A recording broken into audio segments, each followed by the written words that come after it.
दस्तरख़्वान वसी है और उसमें मुख्तलिफ़ चीज़ें पड़ी हुई हैं, तो फ़ुक़हा फरमाते हैं कि अपने हाथों को वो घुमा सकता है।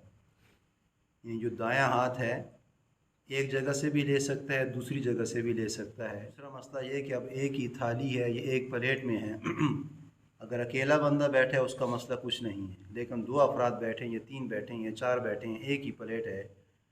अब उसमें सालन भी डला हुआ है और कुछ रोस्ट वोस्ट भी है, बोटियाँ भी हैं, लेकिन उस वक़्त खाने का तरीका ये है कि फ़ुक़हा फरमाते हैं कि अपनी जानिब से खाना चाहिए, यानी जो अपना वाला हिस्सा है, सामने वाली साइड है, उसी से शुरू करना चाहिए और वहाँ पे भी इख्तिताम पजीर हो जाए।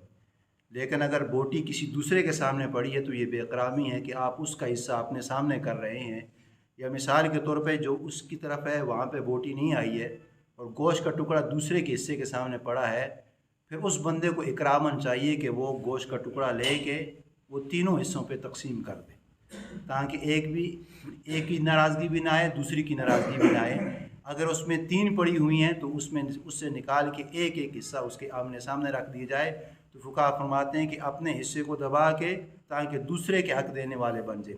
लेकिन अगर उसकी जानिब से वो उठा रहा है तो ये हाथ घुमाना उसमें दुरुस्त नहीं है, बल्कि अपनी जानिब से खाना खाना। दूसरा मसला ये है कि अब एक बंदे को मालूम है और कभी दलील से मालूम है कि उसकी आमदनी का जो ज़रिया है वो हराम कमाई है, यानी सूद का कारोबार कर रहा है, रिश्वत का कारोबार कर रहा है, चोरी का माल है। अक्सर बंदों को मालूम होता है, अब उसकी दावत में चला गया, आया उसकी दावत को कबूल करना कैसे है और उसकी दावत में शामिल होना कैसे है। तो फ़ुक़हा फरमाते हैं कि उसकी दावत में शामिल होना ये हराम है, इसलिए कि आपको मालूम है कि पक्की ठक्की इसकी चीज़ जो सी है वो है हराम की आमदनी है। एक बंदे को मालूम नहीं, वो अनजाने में है, वो मसला और है।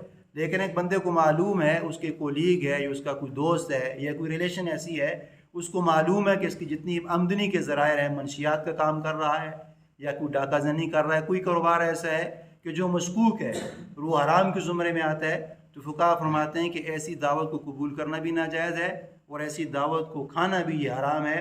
फ़ुक़हा फरमाते हैं कि ये उसके लिए नाजायज़ है, इसलिए कि उसके जो आमदनी के ज़राए हैं वो ठीक नहीं है। तो जब आमदनी के ज़राए ठीक नहीं होंगे आप उसकी दावत को कबूल भी। मसला ये कि कुरानंदाज़ी करके खाना खा सके कैसे, यानी बाज़ औक़ात ऐसे हैं कि चार बंदे मिल जाते हैं, ये तीन है, वो कुरान डाल देते हैं, कुरान निकालते हैं कि मेरा नाम निकला है तो मैं खाना खिलाऊँगा, आपका नाम निकला है तो आप खाना खिलाएँगे। तो फ़ुक़हा फरमाते हैं कि ऐसा खाना नाजायज़ है और ये जो इस तरह खाएगा तो वो जुए के ज़ुमरे में आएगा, यानी इसका खाना नाजायज़ है। अक्सर कुरान कर लेते हैं, किसी जगह महफ़िल हो जाती है, चले भाई कुरान डालते हैं, मेरा नाम निकला है तो मैं खिलाऊँगा, आपका नाम निकला है तो आप खिलाएँगे। तो फ़ुक़हा फरमाते हैं कि ऐसा खाना उसके लिए नाजायज़ है और जो आप कुर्रा कर रहे हैं ये फ़ुक़हा फरमाते हैं कि ये जुए के ज़ुमरे में आता है। अल्लाह से दुआ है कि अल्लाह ताला हमें सुन्नत की इत्तिबा नसीब फरमाए।